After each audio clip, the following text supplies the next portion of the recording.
दोस्तों ये digital globe channel को सब्सक्राइब करने के लिए दबाएं सब्सक्राइब का बटन और घंटी का बटन जरूर दबाएं। नमस्कार दोस्तों, स्वागत करता हूं आपके अपने YouTube चैनल में। दोस्तों आज इस वीडियो में आपको बताऊंगा कि सहारा इंडिया का पैसा जो फंसा हुआ है वो मिलना कब शुरू होगा। यहां से आपको ऑनलाइन आवेदन करना होगा और अपना फंसा हुआ पैसा 100% मिल जाएगा।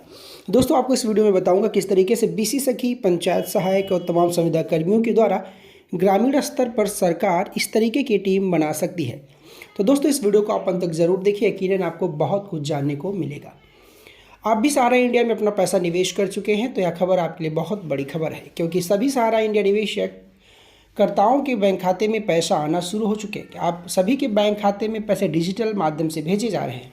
सहारा इंडिया परिवार के अंतर्गत फंसे हुए पैसों को रिफंड करवाने हेतु जानकारी प्राप्त करने वाले सभी लोगों को जल्द से जल्द ये खबर मिलने जा रही है। दोस्तों सहारा इंडिया का पैसा कब आएगा, सबसे बड़ी बात ये है। सहारा इंडिया में फंसा पैसा निकालने के लिए ज़्यादातर लोग बहुत परेशान हैं।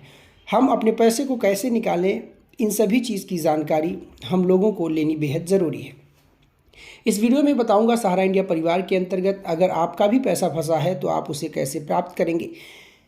उन निवेशकों के लिए बहुत ही महत्वपूर्ण है जिनका सहारा इंडिया परिवार के अंतर्गत पैसा फंसा हुआ, चाहे तो एजेंट के माध्यम से या खुद उन्होंने लगाया हो। सहारा इंडिया में फंसा पैसा वापस मिलने का सबसे बेहतरीन माध्यम है जो सुप्रीम कोर्ट के द्वारा आदेश जारी किया गया है। सुप्रीम कोर्ट द्वारा आदेश जारी किया गया, सेंट्रल रजिस्ट्रार के खाते में 5,000 करोड़ रुपये डाले जाएंगे और सेंट्रल रजिस्ट्रार एक लिंक देगा, उस पर आप रजिस्ट्रेशन करेंगे, आवेदन करेंगे, अपने सभी बॉन्ड पेपर्स को अपलोड करेंगे, फिर आपका पैसा आना शुरू हो जाएगा। लेकिन दोस्तों इन सभी चीज़ों की अगर जानकारी देखी जाए तो आपको ऑनलाइन आवेदन करने की क्या प्रक्रिया है, इस चीज़ को मैं आपको इस वीडियो में बताऊंगा। और इतना ही नहीं दोस्तों, ये भी बताऊंगा क्या एजेंट आपकी मदद करेगा सहारा इंडिया परिवार का एक एक रुपया निकालने में।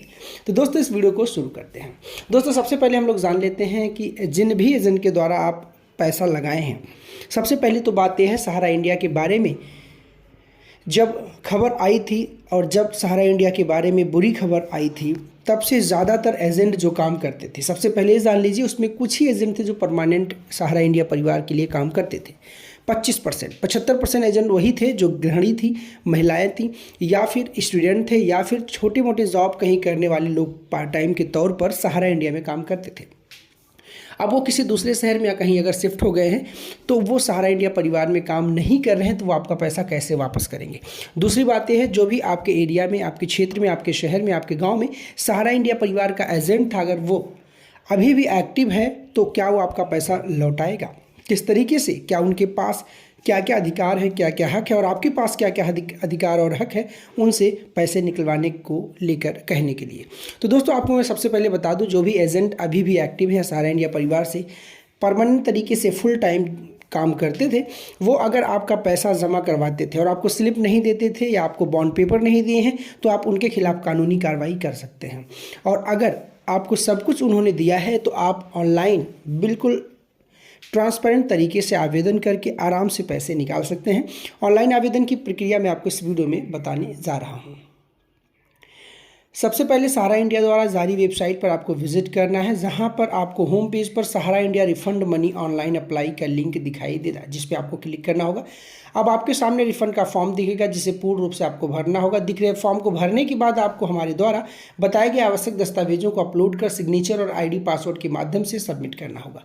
पूरे प्रक्रिया पूर्ण हो जाने पर सहारा इंडिया द्वारा जब भी रिफंड होगा तो पैसे आपके पास आएंगे, तो आपको जुड़े हुए नंबर के माध्यम से आपको SMS प्राप्त होगा। उसी के साथ आपको ध्यान देने योग्य बातें बताई जा रही हैं। किस तरीके से मीडिया में तमाम खबर भी इस तरीके से चलाई जा रही है कि आपको कैसे आवेदन करना है। लेकिन मैं आपको बता दूं, अभी आपको किसी भी लिंक पर क्लिक नहीं करना है। XYZ कोई भी लिंक अगर आपको मिलता है उस पर ना ही क्लिक करना और ना ही किसी को कोई OTP बताना है, क्योंकि इस तरीके के फ्रॉड पूरे दुनिया में बहुत तेज़ी से हो रहे हैं। इन सभी चीज़ों की जानकारी अगर मैं आपको बताऊं तो सेंट्रल रजिस्ट्रार के द्वारा खुद जल्द से जल्द इसी महीने में अभी सेंट्रल रजिस्ट्रार और सुप्रीम कोर्ट और सहारा इंडिया परिवार का एक सुनवाई होना है। उसके बाद ही आपको सेंट्रल रजिस्ट्रार के द्वारा आवेदन प्रक्रिया की लिंक जारी किया जाएगा सेंट्रल रजिस्ट्रार की वेबसाइट से, और वहाँ से आप उसके लिए जहाँ तक मुझे लगता है ग्रामीण स्तर पर संविदा कर्मियों को तैनात किया जाएगा, जैसे कि BC सखी हैं जो बैंकिंग प्रक्रिया में काफ़ी एक्टिव हैं, पंचायत सहायक हैं जिनको थोड़ा बहुत क्या लगभग ज़्यादातर कंप्यूटर के बारे में नॉलेज है, रोजगार सेवक है मनरेगा में अच्छा, अगर इन लोगों को भी थोड़ा सा ट्रेनिंग दे के इस काम में लगाया जाए तो यकीनन ये लोग अच्छा काम करेंगे। तो मेरा ऐसा मानना है कि संविदा कर्मियों को भी सरकार मदद ले सकती है।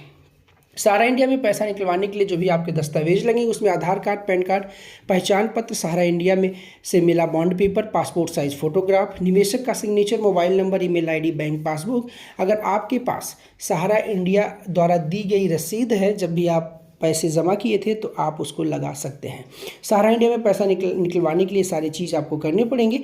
और अगर बात करें सहारा इंडिया का पैसा कब मिलेगा, तो मैं आपको बता दूं कि आपका फंसा हुआ पैसा मेरे सूत्रों के हवाले से जल्द ही सहारा इंडिया का पैसा सेंट्रल रजिस्ट्रार के द्वारा जब सेबी द्वारा उनके पैसे ट्रांसफ़र कर दिए जाएंगे तो उसके बाद सेंट्रल रजिस्ट्रार के द्वारा आपको मिलने लगेंगे। लेकिन सेंट्रल रजिस्ट्रार भी एक आवेदन लेगा कितने लोगों का पैसा है, आपका प्रूफ भी देखेगा, उसके बाद ही आपको देगा। सहारा इंडिया में पैसा कैसे मिलेगा, अगर आपका निवेश 50,000 के हैं तो आप सहारा इंडिया ब्रांच में जाकर एजेंटों की मदद से इस राशि को प्राप्त कर सकते हैं, क्योंकि कई सहारा इंडिया ब्रांच में छोटे अमाउंट की राशि भुगतान की जाती है। दोस्तों, ऑनलाइन सहारा इंडिया का शिकायत कैसे करें, आपको अगर लगता है कि आपके साथ धोखाधड़ी हुई है तो आपको ऑनलाइन कंज्यूमर हेल्पलाइन नंबर पर शिकायत कर सकते हैं। सहारा इंडिया से पैसा निकालने के लिए क्या करें, सहारा इंडिया से पैसा निकालने के लिए आप सभी को ऑनलाइन आवेदन की प्रक्रिया जब शुरू की जाएगी उसके बाद आपको आवेदन करना, क्योंकि सहारा इंडिया में फुर्सत से निकालने के लिए ऑनलाइन आवेदन की प्रक्रिया की शुरुआत जल्द ही आपको सेंट्रल रजिस्ट्रार और सुप्रीम कोर्ट और उसके साथ सहारा इंडिया की जो भी सुनवाई है उसके बाद उपलब्ध करा दी जाएगी। इन सभी चीज़ों की जानकारी अगर मैं आपको बताऊं, ज़्यादातर लोगों का ये भी सवाल है कि सहारा इंडिया का पैसा कब सभी के बैंक खाते में आना शुरू होगा।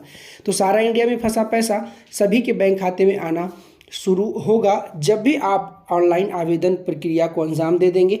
आपका पैसा जैसे ही सेंट्रल रजिस्ट्रार के द्वारा दी गई लिंक पर आप सारी चीज़ें कर लेंगे उसके बाद आना शुरू हो जाएगा। नहीं तो आप सहारा इंडिया के ब्रांच में जाकर विजिट कर सकते हैं, वहां से कंप्लीट जानकारी आपको मिल जाएगी। अगर आपके आसपास में कोई भी एजेंट है इस तरीके के जिनको इसके बारे में जानकारी है तो उससे भी आप जानकारी ले सकते हैं। बाकी जहाँ तक मुझे पता है इन सभी चीज़ों की जानकारी आपको जल्द ही सेंट्रल रजिस्ट्रार के द्वारा मिलने वाली है। जैसा कि आपको पता है सरकार के द्वारा एक घोषणा की गई थी जिसमें 5,000 करोड़ रुपये उन 4 कंपनियों में, सहारा की जो 4 कंपनियां थी उसमें लगा हुआ उन्हीं का पैसा फिलहाल मिलने वाला है। तो ज़्यादातर लोग घबराए नहीं, आप सभी लोगों का पैसा अगर फंसा हुआ है तो आपको बता दूं सेबी के पास 24,000 करोड़ रुपये सहारा इंडिया का सिक्योरिटी के तौर पर डिपॉजिट है, उसी में से 5,000 करोड़ रुपये सरकार सेंट्रल रजिस्ट्रार को देगी। सेंट्रल रजिस्ट्रार अपने स्तर पर वेरिफिकेशन करने के बाद ही संबंधित निवेशकों को जिनके निवेश उन 4 कंपनियों में थे उन्हीं को पैसा मिलेगा। इन सभी चीज़ों की जानकारी अगर मैंने आपको बताया है तो इस जानकारी सरकार द्वारा या फिर सहारा इंडिया की वेबसाइट से निकाली गई जानकारी है। तो यकीनन आप फर्जी लिंक पर, किसी के द्वारा दिए गए लिंक या सोशल मीडिया पर भेजे गए लिंक या कोई कॉल करता है कि मैं सहारा इंडिया का एजेंट हूँ, कृपया ये काम कीजिए, OTP दे दीजिए, तो आप कतई ना दीजिए, क्योंकि आपके खाते से भी पैसे गायब हो सकते हैं। निवेदन करता हूँ अगर जानकारी अच्छी लगी, चैनल पर नए हैं, समस्त संविदा कर्मियों के लिए जानकारी देखना चाहते हैं तो चैनल को ज़रूर सब्सक्राइब करें ताकि मेरे द्वारा अपलोड की जाने वाली हर एक जानकारी आप तक सबसे पहले पहुँच सके। वीडियो को अंत तक देखने के लिए बहुत बहुत शुक्रिया, धन्यवाद, जय हिंद, वंदे मातरम।